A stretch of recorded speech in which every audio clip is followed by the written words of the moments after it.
to my first presentation on rebel and Raj, explaining about the pattern of rebellion, rumors, subsidiary alliances, annexation of Awadh, displacement of Talukdar, and relations between white officers and Indian officers. So, carrying forward the topic of the chapter, in this presentation, I will explain the rest of the remaining topics.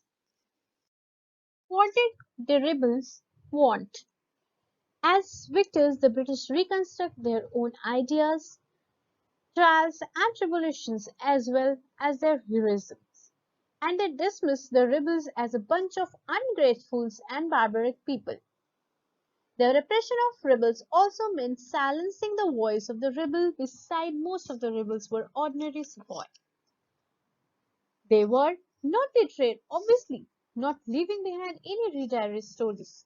But we do have some evidence, for example, few proclamations and ishtihar, which were issued by the rebel leaders to propagate the ideas and persuade the people to join the revolts. So we can look at these, we try to figure out what the rebels might have wanted. To figure out 1857 are therefore heavily dependent upon British sources. We have very little resources, but whatever we do have, let's look at those and see how can we reconstruct. Let us talk about vision of unity as represented in these proclamations. So, rebel proclamations 1857 repeatedly appealed to all sections of the people, irrespective of their caste and creed. Wherever there were issues by Muslim princes, they took care to address the sentiments of Hindu subjects as well. The rebellion was seen as war in which both Hindus and Muslims had equally lose or gain. The Ishtihar harked back to the pre-British Hindu-Muslim past and glorified the coexistence of different communities under the Mughal Empire.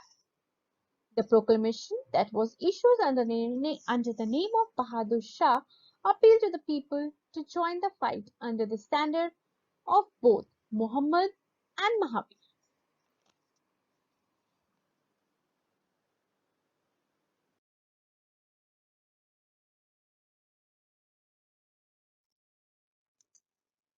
It was remarkable during the uprising religious divisions between Hindu and Muslims were hardly noticeable, even though we know about British attempt to create such division.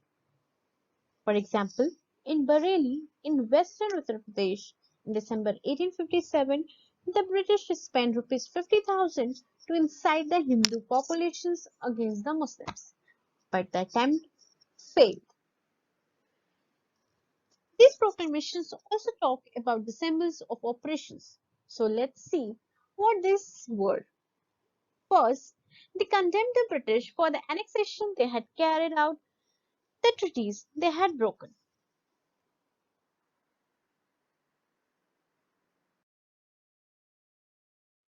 Secondly, people were also enraged about how British land revenue, settlements, and disposed landholders, both big and small, harm foreign commerce, have artisans and weavers. Every aspect of British rule was attacked, and the Firangi accused of destroying a life that was familiar and cherished. The rebels wanted to restore the war. Fourth, they expressed the widespread fear that the British were bent on destroying the caste and religion of Hindus and Muslims and converting them to Christianity. In fact, peoples were urged to come together and fight to save their livelihood, their faith, their honor, their identity, a fight which was for the greater public good. In fact, in many places, the rebellions against the British widened into an attack on all those who were seen as allies of the British or local officials. So, as I spoken in the beginning of the chapter, they burned account books and ransacked moneylender houses. This reflected an attempt to overturn traditions, hierarchy, rebel against all oppressors. But once the rebel would win, what would be the alternative power structure? We have some evidence of these as well. Firstly, whenever the British rule collapses, the rebels set up some kind of a structure of authority and administration. They try to restore the pre-British world of the 18th century. The leader went back to the culture of the court. Appointments were made to various posts and arrangements made for the collection of land revenue and payments of troops. Order issues to stop loot and plunder. At the same time, plans were made to fight battle against the British. Chain of commands were let down in the army. In all these rebels harked back to the 18th century Mughal world, a world that became a symbol of all that have been lost. In Awadh, where resistance to the British lasted longest, plans of counterattacks were being drawn up by the Lucknow court and the hierarchy of commands were in place as late as the last month of 1857 and the early part of 1858.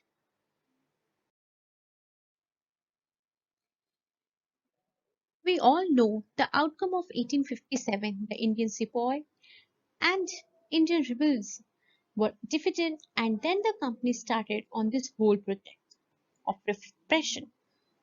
So, before sending out troops to reconquer North India, a number of acts were passed in May and June 1857, according to which the whole of North India put under the martial law, which meant the ordinary processes of the law and trial were suspended, and it was put out that rebellion would have only one punishment, that is, death. And this sentence could be given by the British Army, even a British civilian.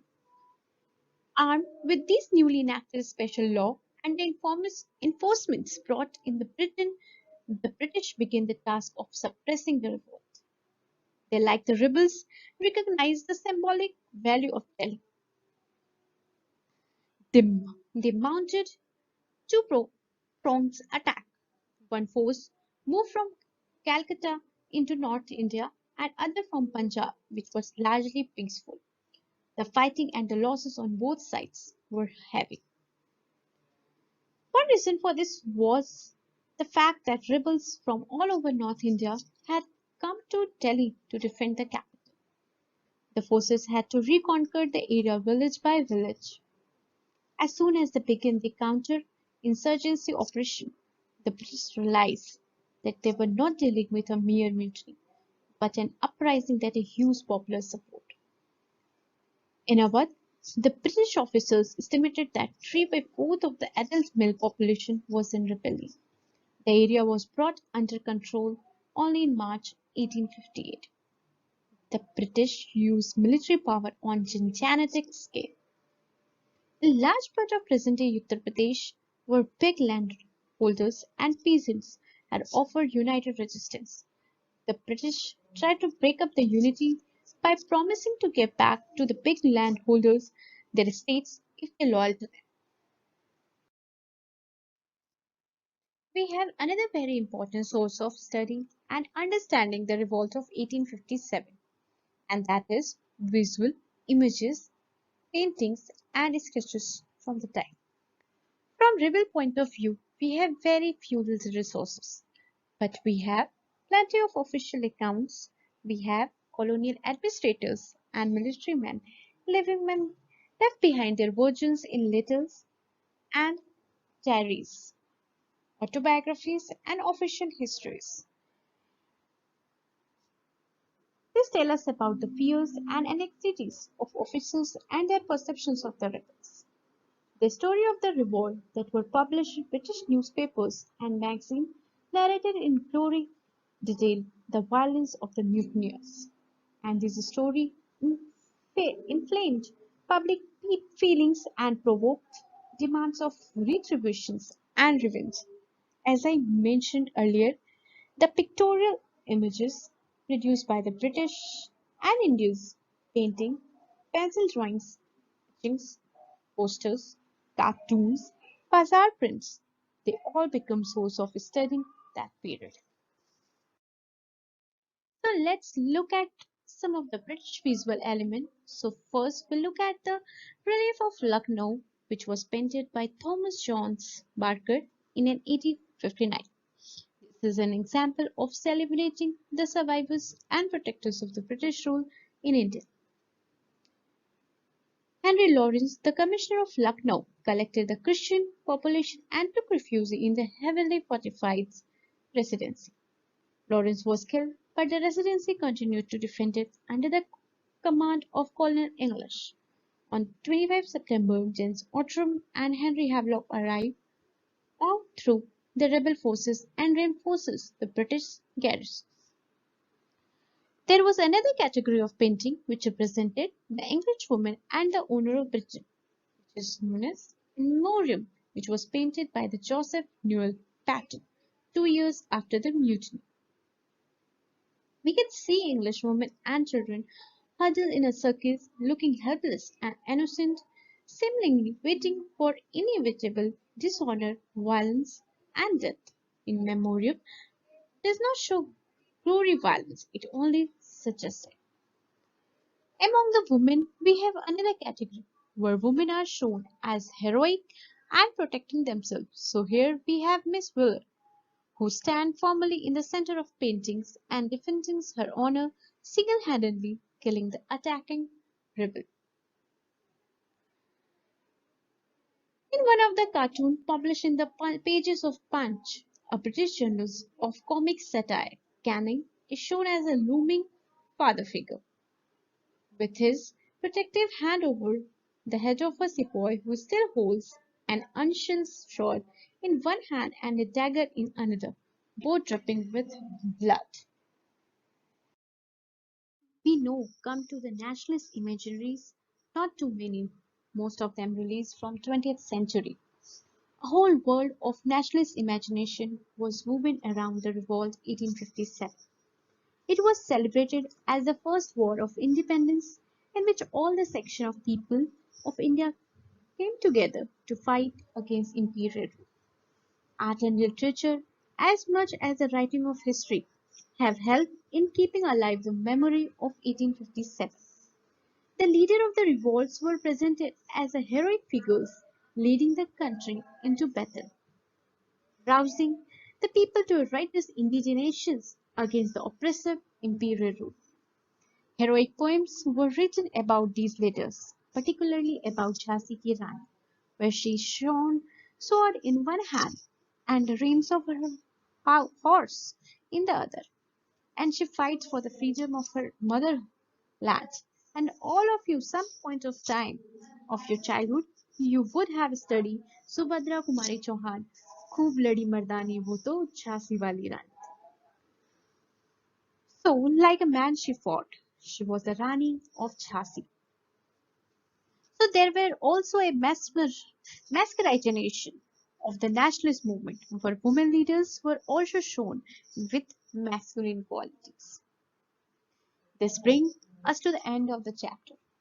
Hope you must have studied or understand the chapter beautifully, and this presentation would must be help you to understand this chapter in a more better way. Thank you.